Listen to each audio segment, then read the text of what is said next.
పిల్లలు ఎంతో ఇష్టంగా తినే స్వీట్ పొటాటో లేదా చిలకడ దుంపల్ని స్నాక్ రెసిపీ చేసుకుందామండి. దానికోసం ముందుగా ఇలా ఆవిరిపైన చిలకడ దుంపల్ని ఉడకబెట్టుకోవాలి.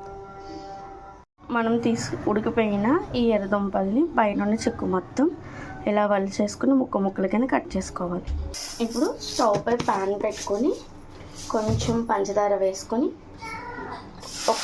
ఒక 2 స్పూన్ల వాటర్ వేసుకుని పంచదారని మరిగించుకోవాలి.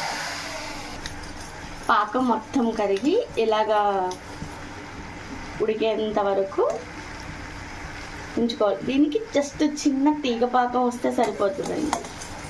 ఇలా తీగ పాకం వచ్చిన తర్వాత మనం ముందుగా ఉడికించి పక్కన పెట్టుకొని చెక్కు తీసేసిన ఈ ముక్కల్ని కూడా వేసేసుకొని కలిపేసుకోవాలి. పాకం అంతా పట్టించుకోవాలి. దీంట్లో కొంచెం నెయ్యిని కూడా వేసుకుంటే టేస్ట్ చాలా బాగుంటుందండి. ఇలా నెయ్యి పాకం మొత్తం పట్టించుకున్న తర్వాత దీనిని ఒక ప్లేట్లోకి సర్వ్ చేసుకుందాం.